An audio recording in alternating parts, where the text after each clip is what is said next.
असंख जप असंख भाव, असंख पूजा असंख तप ताओ, असंख जप असंख भाव। वाहिगुरु जी का खालसा वाहिगुरु जी की फतेह। गुरु गरीब नवाज अंतरजामी भगत बत्सल किरपा दे खजाने धन धन साहिब श्री गुरु ग्रंथ साहिब जी महाराज पावन पवित्र हजूरी विच सजी होए गुरु रूप गुरु खालसा साध संगत जी, आपां सारे मिल के सतगुरु महाराज की पावन बाणी श्री जपजी साहब का पावन पाठ जो अमृत वेले की बाणी विच हर रोज श्रवण करते हाँ, जिस बाणी की बड़ी भारी महिमा है। सो जिन्हों ने इस बाणी नूं पढ़िया है, जिथे महाराज कहने जिन सेविया, सेविया का भाव जुबान नाल है, हत्थां नाल भी एक सेवा हुंदी है। इत्थे सेविया है गुर की सेवा नाम ध्याई है। मुख नाल गुरु का नाम लेना सेवा है, कन्नां नाल श्रवण करना ये भी सेवा है। शब्द की सेवा है, जहे जे माहौल हैं उहो जी सेवा है। बोलण की भी सेवा है। सो इस तरह महाराज ने बख्शिशां कीतियां ने, बैठ के श्रवण करते हाँ। कुल 16 पौड़ियां महाराज ने हुण तक बख्शिश कीतियां हन और 17वीं पौड़ी विच सतगुरु महाराज बख्शिश करते ने। तरतीब पंक्तियां दी पौड़ियां दी पहला नहीं सी, पहला चर्चा ही हुंदी रही। सो जपजी साहब की तरतीब गुरु अंगद देव महाराज तो गुरु नानक देव जी ने लगवाई। सतगुरु आप भी बाणी लिखदे उचारदे अते लिपि की बख्शिश की महाराज ने। ऊड़ा एड़ा ईड़ी सस्सा हा हा संथ्या टकसाल मुहारनी ये गुरु नानक देव जी महाराज ने तो कृपा की, पर मुहारनी का स्कूल हुण तक भी है खडूर साहब विखे गुरुद्वारा मल्ला खाड़ा, जिथे महाराज गुरु अंगद देव जी बच्चों नूं गुरमुखी लिपि पढ़ाउंदे, कुश्तियां कराउंदे। सो इस तरह महाराज ने सानू ये बख्शिशां कीतियां ने। औंकड़ दलैंकड़ सिहारी बिहारी सब। आओ महाराज कृपा कर रहे ने। सिद्धा ने हुण अगला प्रश्न छेड़िया है, क्योंकि उन्होंने जानकारी भी मिल रही है ते अपने शंके जिहड़े ने उन्होंने निवृत्ति कर रहे ने कि सृष्टि किन्ने प्रकार दी है। महाराज कहन लगे सृष्टि मुख तरह नाल ये सृष्टि एक तो शांत की बिरती वाले सतोगुणी पुरुष ने, एक राजसी बिरती वाले ने रजोगुणी, एक तामसी बिरती वाले ने। इन्हां दे वक्खो वक्खरे सुभाव हुंदे ने। शांत रहना, मिठा बोलना, मिठा सुभाव होना, साफ सुथरे वस्त्र पहनने, उच्चा ना बोलना, लड़ाई झगड़े तो परे रहना। ये शांत की बिरती दे लोग ने जिहड़े बस शांति चाहुंदे ने। एक वो ने जो राजसी रजोगुणी रौला पाउणा ज्यादा, बाहरों चिट्टे ने अंदरों मैले ने, जीओ मैले बाहरों निर्मल। एक वो ने तामसी लोग जिन्हां दा हर तरह का ही जीवन मन बाणी शरीर करके माड़ा हुंदा। 3 प्रकार की सृष्टि है, पर ये भी वंडियां पै जांदियां ने। जिवें राजसी तामसी एक पासे ही हो जाते हैं, शांत की वखरा। शांत की विच फिर 2 किस्मां इउं बना लईदियां। शांत की विच दैवी संपदा सारी, दैवी संपदा जिन मानस ते देवते किए, देव रूप एक लोक ने, चंगे सुभाव ने जिन्हां दे, परोपकारी जीव। एक हुण आसुरी संपदा राजसी अते तामसी लोक जिहड़े ने, जिवें दैंत, दैंतां विच राजसी ते तामसी गुण ज़्यादा हुंदा। ये मन दे अंदर दी अवस्था है बंदे दी, शांत की बिरती अते दैंत वाली बिरती। इस करके सृष्टि 2 प्रकार दी है। हुण इस पहली पौड़ी विच ਸ਼ਾਂਤਕੀ ਅਤੇ ਦੈਵੀ ਸੰਪਦਾ ਸ੍ਰਿਸ਼ਟੀ ਦਾ ਵਰਣਨ ਕਰਨਾ ਹੈ। ਸ਼ਾਂਤਕੀ ਅਤੇ ਦੈਵੀ ਸੰਪਦਾ ਵਾਲੇ ਦੇਵ ਰੂਪ, ਚੰਗੇ ਸੁਭਾਵ, ਨਿਮਰਤਾ, ਭਗਤੀ, ਸੇਵਾ, ਮਿਠਾਸ, ਜਿਨ੍ਹਾਂ ਦਾ ਕੋਈ ਸਰੋਕਾਰ ਨਹੀਂ ਕਿਸੇ ਨਾਲ, ਭਲਾ ਕਰਨਾ, ਫਰੀਦਾ ਬੁਰੇ ਦਾ ਭਲਾ ਵੀ ਕਰਦੇ ਨੇ ਉਹ। ਸੋ ਇਸ ਕਰਕੇ ਮਹਾਰਾਜ ਕਹਿੰਦੇ ਪਹਿਲਾਂ ਤੁਹਾਨੂੰ ਸ਼ਾਂਤ ਕੀ ਬਿਰਤੀ ਬਾਰੇ ਦੱਸਦੇ ਹਾਂ। ਅਸੰਖ ਜਪ ਅਸੰਖ ਭਾਉ। ਹੁਣ ਪਰਮੇਸ਼ਰ ਦੀ ਸ੍ਰਿਸ਼ਟੀ ਵਿੱਚ ਅਸੰਖ ਪ੍ਰਕਾਰ ਦੇ ਜਪ ਨੇ। ਹੁਣ ਅਸੰਖ ਦੇ ਐੜੇ ਨੂੰ ਇੱਕ ਪਾਸੇ ਕਰੀਏ ਤਾਂ ਸੰਖ ਬਣਦਾ। ਇਹ ਹੁਣ ਗਿਣਤੀ ਆ 10, 100, 1000, ਲੱਖ, ਕਰੋੜ, ਅਰਬ, ਖਰਬ, ਫਿਰ ਨੀਲ, ਫਿਰ ਪਦਮ, ਫਿਰ ਸੰਖ। ਇੱਥੇ ਫਿਰ ਦੁਨੀਆ ਦੀ ਗਿਣਤੀ ਮੁੱਕ ਜਾਂਦੀ ਹੈ। ਜਦੋਂ ਸੰਖ ਤੱਕ ਗਿਣਤੀ ਆ ਜਾਂਦੀ, ਇਹਦੇ ਅੱਗੇ ਐੜਾ ਲੱਗ ਜਾਂਦਾ ਅਸੰਖ। ਅਣਗਿਣਤ ਹੀ ਪ੍ਰਕਾਰ ਦੇ ਜਪ ਨੇ। ਅਸੰਖ ਭਾਵ ਅਣਗਿਣਤ ਹੀ ਪ੍ਰਕਾਰ ਦੇ ਜਿਹੜੇ ਨੇ ਇਹ ਭਾਵ ਪ੍ਰੇਮ ਕਰਨ ਵਾਲੇ ਨੇ ਪਰਮੇਸ਼ਰ ਦੇ ਵਿੱਚ ਜਿਹੜੇ ਜੀਵ ਨੇ। ਅਣਗਿਣਤ ਪ੍ਰਕਾਰ ਦੇ ਜਿਹੜੇ ਜਪ ਨੇ ਉਹਨਾਂ ਨੂੰ ਜਪਣੇ ਵਾਲੇ ਵੀ ਅਨੇਕ ਨੇ। ਅਣਗਿਣਤ ਪ੍ਰਕਾਰ ਦੀਆਂ ਵਿਧੀਆਂ ਨੇ ਤੇ ਅਣਗਿਣਤ ਪ੍ਰਕਾਰ ਦੇ ਜਪਣ ਦੇ ਫਲ ਨੇ ਅਤੇ ਅਨੇਕਾਂ ਪ੍ਰਕਾਰ ਦੇ ਪ੍ਰੇਮ ਨੇ। ਅਨੇਕਾਂ ਪ੍ਰਕਾਰ ਦੇ ਅਸੰਖ ਜੀਵ ਪ੍ਰੇਮ ਕਰਨ ਵਾਲੇ ਨੇ। ਅਸੰਖ ਜੀਵ ਪ੍ਰੇਮ ਦੀ ਨਵੀਂ ਨਵੀਂ ਵਿਧੀ ਕੱਢ ਲੈਂਦੇ ਨੇ। ਅਸੰਖੀ ਪ੍ਰੇਮ ਦਾ ਫਲ ਵੀ ਅਸੰਖ ਹੈ, ਅਣਗਿਣਤ ਹੀ ਹੈ। ਸੋ ਇਸ ਕਰਕੇ ਸਭ ਕੁਝ ਅਣਗਿਣਤ ਹੀ ਅਣਗਿਣਤ ਹੈ, ਜਪ ਵੀ ਤੇ ਭਾਵ ਵੀ। ਅਸੰਖ ਪੂਜਾ ਅਸੰਖ ਤਪ ਤਾਉ। ਹੁਣ ਜਿਹੜੀ ਪੂਜਾ ਕਰਨੀ ਹੈ ਵੀ ਅਣਗਿਣਤ ਪ੍ਰਕਾਰ ਦੀ ਦੁਨੀਆ ਦੇ ਅੰਦਰ, ਔਰ ਪੂਜਾ ਕਰਨ ਵਾਲੇ ਵੀ ਅਣਗਿਣਤ ਨੇ। ਪੂਜਾ ਦੀਆਂ ਵਿਧੀਆਂ, ਪੂਜਾ ਦਾ ਫਲ, ਇਸ ਤਰ੍ਹਾਂ ਅਣਗਿਣਤ ਪ੍ਰਕਾਰ ਦਾ ਅਸੰਖ ਤਪ ਤਾਉ। ਅਣਗਿਣਤ ਪ੍ਰਕਾਰ ਦਾ ਤਪ ਹੈ ਔਰ ਅਣਗਿਣਤ ਪ੍ਰਕਾਰ ਦੇ ਤਪ ਕਰਨ ਵਾਲੇ, ਤਪ ਦੀ ਵਿਧੀ, ਤਪ ਦਾ ਫਲ। ਉਹ ਸੰਸਾਰ ਵਿੱਚ ਜਿਹੜੇ ਲੋਕ ਤਪ ਹੀ ਕਰੀ ਜਾਂਦੇ ਨੇ, ਪੁੱਠੇ ਲਟਕਣਾ, ਧੂਣੇ ਤਾਉਣੇ, ਪਾਣੀ 'ਚ ਖੜਨਾ, ਭੁੱਖ ਰੱਖਣੀ। ਸੋ ਇਸ ਕਰਕੇ ਮਹਾਰਾਜ ਕਹਿੰਦੇ ਨੇ ਅਗਨ ਤਪ ਤਾਉ।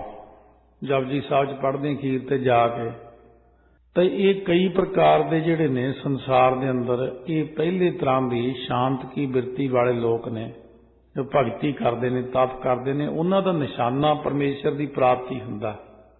ਬਹੁਤਿਆਂ ਦਾ ਨਿਸ਼ਾਨਾ ਉਹਦੇ ਵਿੱਚੋਂ ਸ਼ਕਤੀਆਂ ਲੈ ਕੇ ਭਲਾ ਕਰਨ ਦਾ ਹੁੰਦਾ।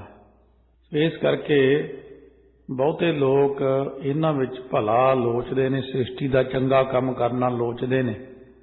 ਸ਼ਾਂਤ ਕੀ ਬਿਰਤੀ ਵਾਲੇ ਕੋਲ ਸ਼ਕਤੀ ਆ ਗਈ, ਉਹਨੇ ਪਰਉਪਕਾਰ ਤੇ ਬਿਰਤੀ ਲਾ ਦੇਣੀ ਹੈ।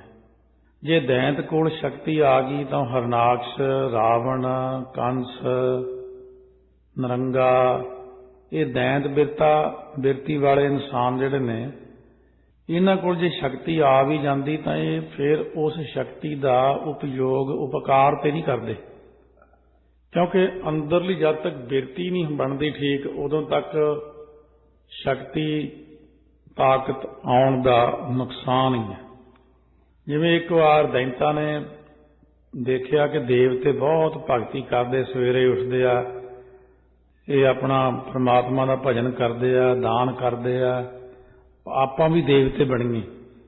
ਹੁਣ ਨਹੀਂ ਬਣ ਸਕਦੇ, ਉਹ ਪਰਮਾਤਮਾ ਨੇ ਦੈਂਤ ਬਣਾਤੇ। ਇਹਨਾਂ ਨੇ ਵੀ ਨਹਾਉਣਾ ਸ਼ੁਰੂ ਕਰਤਾ, ਸਵੇਰੇ ਤਪ ਕਰਨੇ, ਨਾਮ ਜਪਣਾ।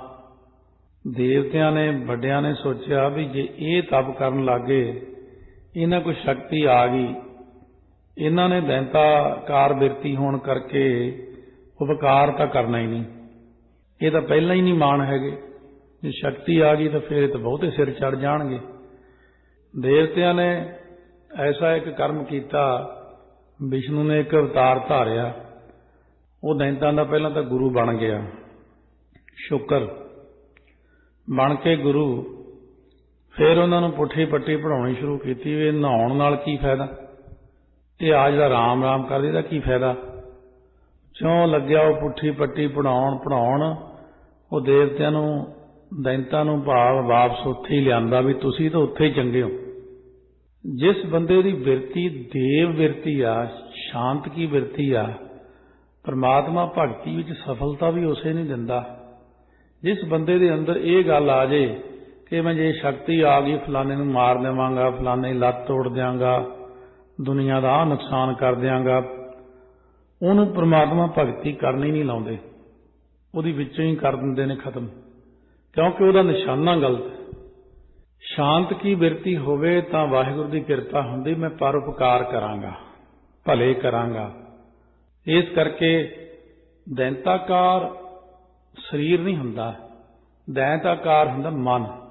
ਹੁਣ ਵੀ ਦੈਂਤਾਕਾਰ ਲੋਕ ਬਹੁਤ ਨੇ, ਉਹ ਇਹਨਾਂ ਗੱਲਾਂ ਤੇ ਹੀ ਨੇ, ਨਹਾਉਣ ਦਾ ਕੀ ਫਾਇਦਾ, ਬਾਣੀ ਪੜ੍ਹਨ ਦਾ ਕੀ ਫਾਇਦਾ, ਇਹਦਾ ਕੀ ਫਾਇਦਾ, ਇਹਦਾ ਕੀ ਫਾਇਦਾ। ਉਹਨਾਂ ਨੇ ਬਹੁਤ ਦੁਨੀਆ ਇਸੇ ਗੱਲਾਂ ਹੀ ਤੋੜਤੀ, ਗੁਰੂ ਸਾਹਿਬ ਨਾਲੋਂ ਵੀ ਤੋੜਤੀ। ਮਹਾਰਾਜ ਤਾਬਿਆ ਖੜਨ ਦਾ ਕੀ ਫਾਇਦਾ, ਚੌਰ ਦਾ ਕੀ ਫਾਇਦਾ, ਮਹਾਰਾਜ ਨੂੰ ਪੱਖਾ ਕਰਨ ਦਾ ਕੀ ਫਾਇਦਾ, ਇਹਨੂੰ ਕੰਬਲ ਦਾ ਕੀ ਫਾਇਦਾ, ਰੋਟੀ ਖਵਾਉਣ ਦਾ ਕੀ ਫਾਇਦਾ। ਜਦੋਂ ਕਿ ਭਗਤੀ ਭਾਵਨਾ ਵਿੱਚ ਇਹ ਚੀਜ਼ ਬੜੀ ਵੱਡੀ ਹੁੰਦੀ ਹੈ ਕਿ ਮਹਾਰਾਜ ਦੇ ਨੇੜੇ ਲਾਉਣਾ ਕਿਸੇ ਤਰੀਕੇ ਨਾਲ ਲਾਉਣਾ ਪੈਂਦਾ। ਜਦੋਂ ਆਪਾਂ ਨੇੜੇ ਲਾ ਦਿੰਦੇ ਹਾਂ, ਨਾਮਦੇਵ ਜੀ ਨੂੰ ਨਾਨਾ ਜੀ ਨੇ ਕਹਿਤਾ ਉਹਨਾਂ ਨੇ ਕਿ ਤੁਸੀਂ ਪੁੱਤਰ ਜੀ ਮੈਂ ਚੱਲਿਆ ਬਾਹਰ, ਕਿਉਂਕਿ ਪਿਤਾ ਜੀ ਹੈ ਨਹੀਂ ਸੀ ਇਹਨਾਂ ਦੇ, ਤੇ ਅੱਜ ਤੁਸੀਂ ਦੁੱਧ ਪਿਆਉਣਾ ਠਾਕੁਰ ਜੀ ਨੂੰ। ਉਹ ਜਿਵੇਂ ਪਿੱਛੋਂ ਰੀਤੀ ਚਲੀ ਆਈ, ਉਹ ਭੋਲੇ ਭਾਵ ਚਾਰੇ ਬੈਠ ਗਏ, ਆ ਦੁੱਧ ਛਕ ਲਓ ਜੀ, ਦੁੱਧ ਛਕ ਲਓ ਜੀ। ਉਹ ਸੱਚਮੁੱਚ ਹੀ ਪਿਛਲੇ ਜਨਮਾਂ ਦੀ ਕਮਾਈ ਹੋ ਗਈ ਸੀ ਪੂਰੀ, ਸਾਖਸ਼ਾਤ ਹੋ ਗਏ। ਹਾਂਜੀ ਲਿਆਓ ਦੁੱਧ ਛਕਾਓ। ਥੋੜਾ ਜਿਹਾ ਨਾਮਦੇਵ ਨੂੰ ਵੀ ਦੇਤਾ, ਲੈ ਤੂੰ ਵੀ ਪੀ ਲੈ। ਉਹ ਪੀਣ ਨਾਲ ਹੀ ਬ੍ਰਹਮ ਗਿਆਨ ਹੋ ਗਿਆ।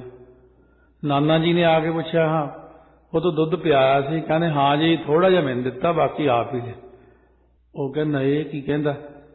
ਕਹਿੰਦੇ ਹਾਂ ਜੀ। ਕਹਿੰਦੇ ਐਂ ਥੋੜੀ ਦੁੱਧ ਪੀਂਦੇ ਆ? ਕਹਿੰਦੇ ਉਹ ਤਾਂ ਮੂੰਹ ਨੂੰ ਲਾਉਣਾ ਹੁੰਦਾ ਮਾੜਾ ਜਿਹਾ। ਕਹਿੰਦਾ ਨਾ ਜੀ, ਉਹ ਤਾਂ ਸਾਹਮਣੇ ਬੈਠੇ ਸੀ, ਆ ਕੇ ਪੀ ਕੇ ਗਏ ਆ। ਉਹ ਬਾਰ-ਬਾਰ ਪੁੱਛੇ, ਹੈਰਾਨ ਹੋਵੇ। ਉਹ ਮੈਨੂੰ ਸਾਰੀ ਜ਼ਿੰਦਗੀ ਹੋ ਗਈ ਹੱਥ ਘਸਾਉਂਦਿਆਂ ਨੂੰ, ਉਹ ਤੈਨੂੰ ਹੁਣੇ ਮਿਲ ਗਿਆ ਪਹਿਲੇ ਦਿਨ ਹੀ। ਇਹ ਤਾਂ ਵਾਹਿਗੁਰੂ ਦੀ ਰਚਨਾ ਹੈ, ਜਿਹਨੇ ਪਰਉਪਕਾਰ ਕਰਨਾ ਹੈ, ਜਿਸ ਦੀ ਬਾਣੀ ਗੁਰੂ ਗ੍ਰੰਥ ਸਾਹਿਬ ਦੇ ਵਿੱਚ ਦਰਜ ਹੋਣੀ ਸੀ। ਪਤਾ ਸੀ ਕਿ ਉਪਕਾਰੀ ਸੁਭਾਅ ਹੈ, ਉਪਕਾਰੀ ਜੀਵ ਹੈ। ਇਸ ਕਰਕੇ ਭਗਤ ਨਾਮਦੇਵ ਜੀ ਨੂੰ ਵਡਿਆਈਆਂ ਬਖਸ਼ੀਆਂ ਮਹਾਰਾਜ ਨੇ। ਭਗਤੀ ਦਿੰਦੇ ਨੇ, ਬਿਰਤੀ ਸ਼ੁੱਧ ਰੱਖੋ, ਭਲੇ ਦੀ ਬਿਰਤੀ ਰੱਖੋ, ਪਰਉਪਕਾਰੀ ਬਣੋ, ਦੂਜੇ ਨੂੰ ਤੋੜੋ ਨਾ ਲਾਓ, ਫੇਰ ਕਿਰਪਾ ਹੁੰਦੀ। ਅਸੰਖ ਗ੍ਰੰਥ ਮੁਖ ਵੇਦ ਪਾਠ, ਹੁਣ ਅਸੰਖ ਅਣਗਿਣਤੀ ਇਹ ਜਿਹੇ ਗ੍ਰੰਥ ਨੇ, ਬਹੁਤ ਗ੍ਰੰਥ ਨੇ ਦੁਨੀਆ 'ਚ, ਪਰ ਉਹਨਾਂ ਦੇ ਵਿੱਚ ਮੁੱਖ ਪਾਠ ਵੇਦਾਂ ਦਾ ਹੈ। ਸੋ ਇਸ ਕਰਕੇ ਅਸੰਖੀ ਗ੍ਰੰਥਾਂ ਦੇ ਹੁਣ ਪੜ੍ਹਨ ਵਾਲੇ ਬੰਦੇ ਨੇ, ਅਣਗਿਣਤੀ ਗ੍ਰੰਥਾਂ ਦੇ ਪੜ੍ਹਨ ਦੀਆਂ ਵਿਧੀਆਂ ਨੇ, ਅਣਗਿਣਤੀ ਗ੍ਰੰਥਾਂ ਦੇ ਪੜ੍ਹਨ ਦਾ ਫਲ ਹੈ। ਇੱਕ ਵਿੱਚ ਅਨੇਕ ਭਾਵਨਾ ਦੇਖਣੀ, ਅਰਥਾਂ ਵਿੱਚ ਕਈ ਕੁਛ ਆ ਜਾਂਦਾ ਹੈ। ਹੁਣ ਕਹਿੰਦੇ ਨੇ ਅਸੰਖੀ ਵੇਦ ਨੇ, ਅਸੰਖ ਵੇਦਾਂ ਦਾ ਪਾਠ ਮੁੱਖ ਦੁਆਰਾ ਪੜ੍ਹਨ ਵਾਲੇ ਵਿਅਕਤੀ ਨੇ। ਅਣਗਿਣਤੀ ਵੇਦ ਪਾਠ ਪੜ੍ਹਨ ਦੀ ਵਿਧੀ ਹੈ, ਅਣਗਿਣਤੀ ਉਹਦਾ ਫਲ ਹੈ। ਅਣਗਿਣਤ ਬੰਦੇ ਪਾਠ ਕਰਦੇ ਸੀ ਵੇਦਾਂ ਦਾ। ਸੋ ਇਸ ਕਰਕੇ ਹਲੇ ਤਾਂ ਇੱਕ ਸ੍ਰਿਸ਼ਟੀ ਦਾ ਵਰਣਨ ਹੋ ਰਿਹਾ ਹੈ ਕਿ ਸ੍ਰਿਸ਼ਟੀ ਕਿੰਨੇ ਤਰ੍ਹਾਂ ਦੀ ਆ, ਉਹ ਕੌਣ ਲੋਕ ਕੀ ਕੀ ਕਰਦੇ ਨੇ। ਅਸੰਖ ਜੋਗ ਮਨ ਰਹਿ ਉਦਾਸ, ਅਣਗਿਣਤ ਪ੍ਰਕਾਰ ਦੇ ਯੋਗ ਨੇ, ਯੋਗ ਦੇ ਕਰਨ ਵਾਲੇ ਵੀ ਅਣਗਿਣਤ ਨੇ, ਯੋਗ ਦੀਆਂ ਵਿਧੀਆਂ, ਯੋਗ ਦੇ ਫਲ। ਸੋ ਅਣਗਿਣਤੀ ਯੋਗੀ ਮਨ ਕਰਕੇ ਸੰਸਾਰ ਵੱਲੋਂ ਉਦਾਸੀਨ ਨੇ, ਉਪਰਾਮ ਰਹਿੰਦੇ ਨੇ। ਅਣਗਿਣਤ ਪਦਾਰਥ ਦੀ ਜਿਹੜੀ ਇਸ ਤਰੀਕੇ ਨਾਲ ਮਨ ਰਹਿ ਹੈ ਉਦਾਸ, ਉਦਾਸ ਹੀ ਰਹਿਣਾ ਮਨ ਦੇ ਅੰਦਰ। ਅਣਗਿਣਤੀ ਮਨ ਕਰਕੇ ਉਦਾਸਤਾ ਵਿੱਚ ਰਹਿਣ ਵਾਲੇ ਨੇ। ਅਣਗਿਣਤੀ ਉਦਾਸ ਦੀ ਵਿਧੀ ਹੈ, ਉਹਦਾ ਫਲ ਵੀ ਹੈ। ਇਉਂ ਸਾਰੀਆਂ ਪੰਕਤੀਆਂ ਵਿੱਚ ਆਈ ਜਾਣਾ। ਅਸੰਖ ਭਗਤ ਗੁਣ ਗਿਆਨ ਵਿਚਾਰ, ਅਸੰਖ ਹੀ ਐਸੇ ਭਗਤ ਨੇ ਜੋ ਸ਼ੁਭ ਗੁਣਾਂ ਨੂੰ ਵਿਚਾਰ ਕੇ ਗਿਆਨ ਨੂੰ ਪ੍ਰਾਪਤ ਕਰਦੇ ਨੇ। ਔਰ ਅਸੰਖ ਪ੍ਰਕਾਰ ਦੀ ਭਗਤੀ ਹੈ, ਉਹਦੇ ਵਿੱਚ 9 ਪ੍ਰਕਾਰ ਦੀ ਭਗਤੀ, 9 ਪ੍ਰਕਾਰ ਦੀ ਭਗਤੀ ਦੇ ਕਰਨ ਵਾਲੇ ਮਨੁੱਖ ਨੇ। ਹੁਣ ਆਪਾਂ ਲੜੀਵਾਰ ਕਥਾ ਕਰਦੇ ਹਾਂ, ਇੱਕ ਚੀਜ਼ ਆਪਾਂ ਇੱਕੋ ਵਾਰ ਹੀ ਸੁਣਾਵਾਂਗੇ। हर वारी 9 प्रकार की भगती नहीं अगे सुनाउणी, इक्को बार सुना देनी ते हर वारी सारियां चीज़ां नूं इकट्ठी कढ के इक्को ही MP3 बना लांगे। नवदा भगती की हुंदी है, अज नवदा भगती की विचार ही कर रहे हैं आपां। एक भगती है श्रवण भगती। श्रवण सिमरन कीर्तन पाद सेव अरचान, दासा सखपन वंदना सर्व निवेदन जान। ये 9 तरह की भगती। श्रवण भगती परीक्षित ने की, काग भसुंड ने की है। श्रवण भगती की हुंदी, सिर्फ बह के सुनना है, बस सुने हुए नूं कन्नां राहीं अंदर ले जाना है ते उहनूं कमाउणा है। उन्होंने कुछ नहीं करना, होर श्रवण मनन निध्यासन करना है। जो कल आया सी, जिन्हां ने अपने हिरदे च वसाउणा उन्होंने सुन के चुप करके उठ के चले जाना ते कमाउणा है, ते जिन्हां ने श्रवण करके फिर दूजे कंन चों कढना हुंदा, किसी ने मूँह दे राहीं उहनूं उल्टा के शंका रूप विच तब्दील कर देना हुंदा, वो अलग किस्म दे। पर श्रवण भगती है जिन्हें सुन के हजम कर लिया। महाराज कहते ने जे को खावै जे को भुंचै, जे को खांदा जे को भुंजै हजम करदा, तिसका होए उधारो। श्रवण करना कीर्तन नूं, कथा नूं, गुरबाणी नूं सुन के हिरदे विच हजम कर लेना, भाव नूं मनना, कमाउणा। ते एक वो लोग ने जिहड़े भुंच के खा के भुंचदे नहीं, हजम नहीं करते। वो हजम ना करन दी जगह दे उत्ते जिवें बच्चा गलतियां करता है, इस तरह दुध आदक पी के बाहर नहीं कढ़ दिंदा। इस तरह लोग जिन्ना ज्ञान लैंदे ने ਉਹਦਾ अज्ञान बना के बाहर ਨੂੰ ਕੱਢ ਦਿੰਦੇ ਨੇ। ਲਓ जी आह ਗੱਲਾਂ ਤਾਂ ਐਵੇਂ ਬੋਲੀਆਂ ਹੋਈਆਂ, ਆਹ ਗੱਲਾਂ ਤਾਂ ਐਵੇਂ ਲਿਖੀਆਂ ਹੋਈਆਂ, ਆਹ ਤਾਂ ਹੋ ਹੀ ਨਹੀਂ ਸਕਦੀਆਂ ਜੀ। ਇਸ ਤਰੀਕੇ ਨਾਲ ਉਹਨਾਂ ਦੇ ਮਨਾਂ ਦੇ ਅੰਦਰ ਸਾਰਾ ਕੁਝ ਕਾਲਾ ਮਾਲਾ ਜਿਹਾ ਹੋ ਕੇ ਉਹ ਭਗਤੀ ਤੋਂ ਹੀਣ ਹੀ ਹੋ ਜਾਂਦੇ ਨੇ। ਫਿਰ ਹੁੰਦੀ ਸਿਮਰਨ ਭਗਤੀ, ਇਹ ਪ੍ਰਹਿਲਾਦ ਜੀ ਨੇ ਕੀਤੀ ਹੈ। सिमरन कीता बैठ के, राम जपो जी ऐसे ऐसे, तू प्रहलाद जपयो हर जैसे। फिर अर्चन भगती पृथु ने की है, राजा होया पृथु, मन्नू, दलीप राजा, रघु राजा, दशरथ राजा, ये राजे होए। फिर सखा भगती है, ये अर्जन ने की, जिवें मित्रता वाली भगती कृष्ण जी नाल। तो उस तो बाद जिहड़ी है दासा भगती जिहड़ी है, ये हनुमान जी ने की। हनुमान जी हुण भी दास रूप विच ही ने, बस दास ही बने रहना उन्होंने। दासा भाव शुरू तो लैके उन्होंने दे मन च बसिया। सो इस तरीके नाल आनंद भगत भी ने रामचंद्र जी दे, बस दूजे नूं अपने मन च ही नहीं लियाउणा होर किसे नूं। दासा भाव धारना। इस तरह अलग अलग किस्म दीयां भगतियां ने। कीर्तन भगती सुखदेव जी ने की, उन्हां कीर्तन ही करी जाना, कीर्तन ही करी जाना। प्राप्ति हर एक भगती विच है। ये क्योंकि मन दीयां बिरतियां, किसी का जी कीर्तन करन नूं करदा, किसी का सुणन नूं करदा, किसी का जी करदा मैं सिमरन ही करी जावां, कोई कहना मैं सो गुरु ग्रंथ साहिब दे उत्ते छिड़काव ही करें, आ कदे छिड़कता लिया के सेंट, कदे वो बरमाले धोते, कदे चौर साहब इशनान कराता, वो इस तरह ही लगे रहंदे ने। सो कोई ऐसी भगती करते हैं कि पाद सेव, चरनां दी सेवा करनी। ये लक्ष्मी हर वक्त विष्णु के चरनी घुटती रहिंदी है, ये लक्ष्मी की भगती है। बंधन भगती अकरूर ने की। सो इस तरह फिर दासा भगती आ गई। उस तो बाद हुण आत्म निवेदन भगती बल राजा ने की। ये सारे प्रकार दीयां जिहड़ियां भगतियां ने, असंख भगत गुण ज्ञान विचार, अणगिनती ऐसे भगत ने जो शुभ गुणां नूं विचार के ज्ञान नूं प्राप्त हुंदे ने। अणगिनत प्रकार की भगती है। भगती करन वाले, भगती की विधि, भगती का फल, अणगिनत प्रकार के कहते गुण ने, गुणां दे धारण वाले ने। अनेक प्रकार के लोग, अनेक गुणां दीयां विधियां ते इन्हां दे फल ने। अनेक प्रकार के ज्ञान है, अनेक प्रकार के ज्ञान वेता ने, अते अनेक प्रकार ज्ञान का फल है। एक इत्थे ज्ञान के नन्ने नूं औंकड़ नहीं आया, ये जरनल नॉलेज है ज्ञान। जदों नन्ने नूं औंकड़ आ गया तो ब्रह्म ज्ञान है, एक परमेश्वर का ज्ञान। सिर्फ इत्थे सिर्फ गुण ज्ञान विचार, ਜਿਹੜੀ ਗਿਆਨ ਦੀ ਵਾਰਤਾਲਾਪ ਹੈ, ਗੁਣਾਂ ਦੀ ਵਿਚਾਰ ਕਰਦੇ ਨੇ, ਗਿਆਨ ਵਿੱਚ ਵਿਧੀ ਨਹੀਂ। ਸੋ ਭਾਦਰੋਂ ਸੁਦੀ ਚੌਥ ਦਾ ਚੰਦਰਮਾ ਵੇਖਣਾ ਮਨਾ, ਪਰ ਬਦੋ ਬਦੀ ਉਹ ਨੇਤਰ ਉਸ ਵੱਲ ਚਲੇ ਜਾਂਦੇ ਨੇ, ਦਿਸ ਪੈਂਦਾ। ਹੁਣ ਇਹ ਵਿਧੀ ਤੋਂ ਬਗੈਰ ਹੀ ਦਿਸ ਪੈਂਦਾ, ਇਹ ਇੱਕ ਪ੍ਰਮਾਣ ਦੇਣ ਦੀ ਗੱਲ ਹੁੰਦੀ। ਆਪਾਂ ਉਧਰ ਨੂੰ ਨਹੀਂ ਜਾਣਾ, ਸਿਰਫ ਦੱਸਿਆ ਕਿ ਸੁਭਾਵਕ ਮਰਿਆਦਾ ਚਲੋ ਆਪਾਂ ਲੈ ਲੈਂਦੇ, ਪਰਤਰੈ ਰੂਪ ਨਾ ਪੇਖਿਆ ਨੇਤਰ, ਜਾਣ ਬੁੱਝ ਕੇ ਦੇਖਣਾ ਪਾਪ ਹੋ ਜਾਂਦਾ, ਸੋਤੇ ਸਿੱਧ, ਉਹਨੂੰ ਗੁਨਾਹ ਨਹੀਂ ਮੰਨਿਆ ਜਾਂਦਾ। ਇਸ ਕਰਕੇ ਸਤਿਗੁਰੂ ਮਹਾਰਾਜ ਸੱਚੇ ਪਾਤਸ਼ਾਹ ਕਹਿੰਦੇ ਨੇ ਅਨੇਕ ਪ੍ਰਕਾਰ ਦੀਆਂ ਵਿਧੀਆਂ ਨੇ ਇਸ ਸ਼ਾਂਤ ਕੀ ਸ੍ਰਿਸ਼ਟੀ ਦੇ ਅੰਦਰ। ਜਿੱਥੇ ਸ਼ਾਂਤ ਕੀ ਸ੍ਰਿਸ਼ਟੀ ਆ ਉੱਥੇ ਸਾਰੇ ਸ਼ਾਂਤ ਬਿਰਤੀ ਲੋਕ ਸ਼ਾਂਤ ਵਾਲੇ ਹੀ ਕੰਮ ਕਰਦੇ ਨੇ।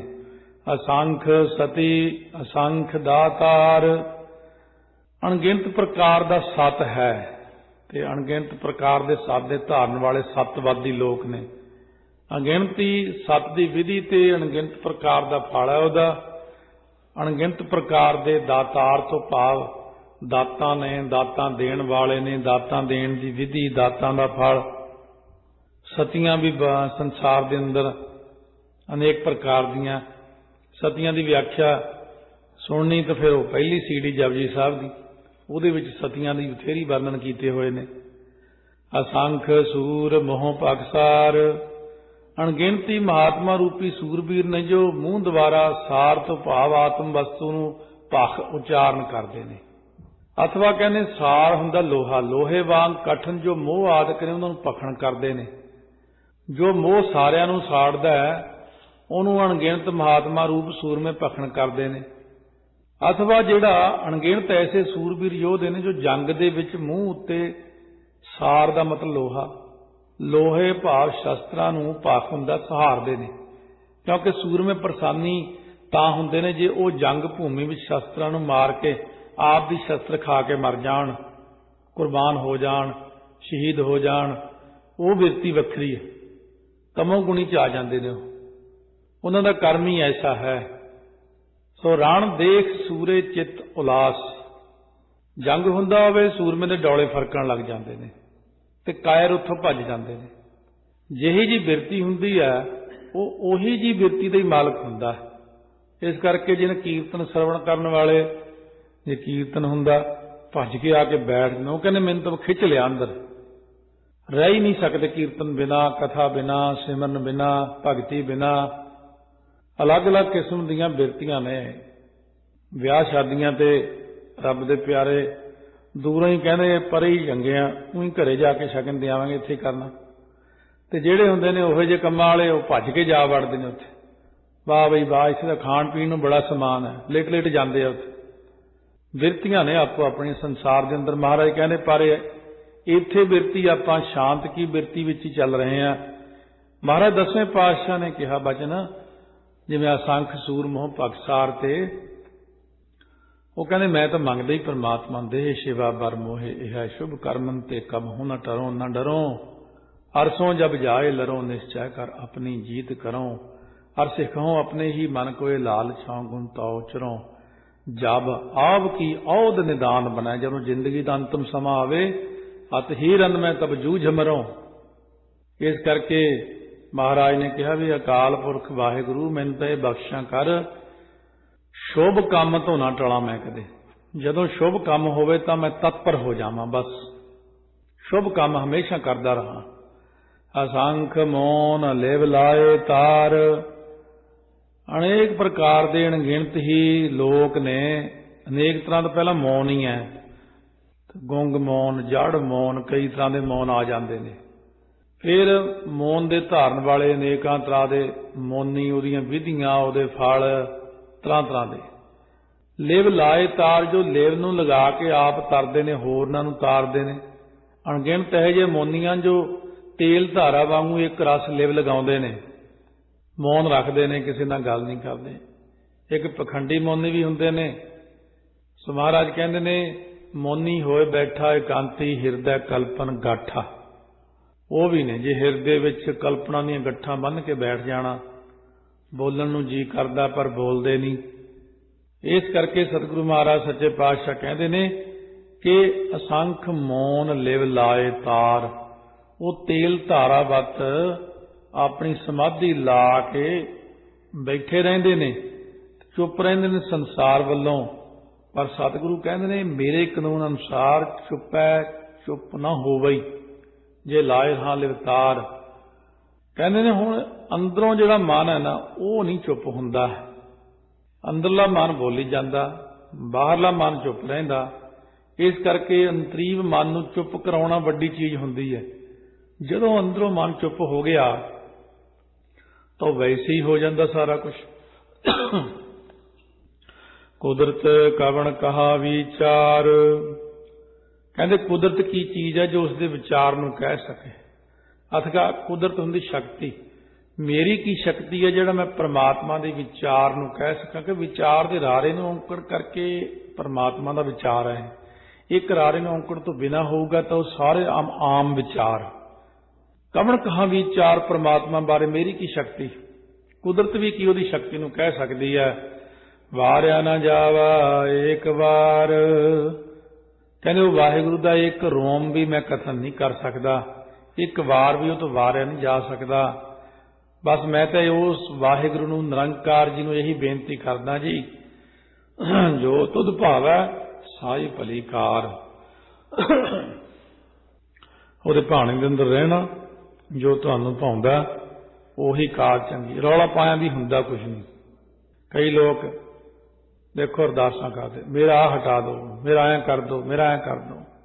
कईयां नूं कई साल लंघ गए नहीं हटिया उन्हां दा। इदां भी हुंदा। क्यों? परमेश्वर कहंदे जो मैं लिखिया है तैनूं भुगताउणा है, तू ये गल छड्ड दे, जिद छड्ड दे, तू ये जिद ना कर। बंदे नूं जदों फिर पहलां तां काम कहना, फिर काम होना ना, फिर टुट जाना। महाराज कहंदे तुसीं भाणे च ही रहो, कुछ भी ना मैनूं कहो, मैनूं सब दिखदा है।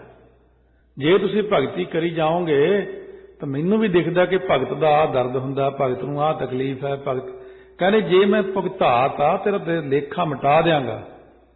हुण लिखिया होया मिट नहीं सकदा, उहनूं हल्का करके भुगता दिंदा है, सुपने च भुगता दिंदा है, थोड़े जे कर्म नाल भुगता दिंदा है। वो भुगताउणा तां तेरा पैना ही आ मैनूं। सो इस करके भुगतना ही चंगा। जो तुध भावै साई भली कार। इउं तां महाराज सारा कुछ मेट सकदे सी, ना आनंदपुर साहब जंग हुंदा, ना साहिबजादे शहीद हुंदे, ना कोई तत्तियां तवियां ते बहिंदे मन फेर दिंदे उन्हां दे, ना गुरु तेग बहादुर साहब शहीद हुंदे, ना पिंजरियां च बैठदे, ना फिर बंद कटाउंदे। क्या बाबा दीप सिंह शक्ति नहीं सी? क्या भाई मती दास नहीं ताकत? भाई दयाला जी, भाई सती राम जी एक निगाह नाल धरती गर्क कर सकते, इन्नी ताकत पर नहीं हुक्म होया। कहंदे जो तुध भावै साही भली कार। तैनूं ये भाउंदा कि मेरा सिंह जंग करे ते शहीद होवे जंग दे विच, जद इहदा खून डुल्लेगा तां मैनूं आनंद आवेगा, ये मैनूं सीस देवेगा। इस करके बाणी दी तुक भी सफली करनी सी। सतगुर आग्या सीस भेट दिओ जे सतगुर साचे भावै। आ लो महाराज, जे सिर लेना आ हाजिर है, बंद कटाउणा तो हाजिर है। जे तैनूं भाउंदा तां सारा कुछ हाजिर है, पिछे नूं नहीं भजना। इस करके जिवें तुहानूं भाउंदा तू सदा सलामत निरंकार। और इउं निश्चय कर लो कि निरंकार सदा ही पक्का है, सतरूप है। आद सच जुगाद सच है पी सच, नानक होसी पी सच। इउं इस पौड़ी च 138 अखरां द्वारा उपदेश होया।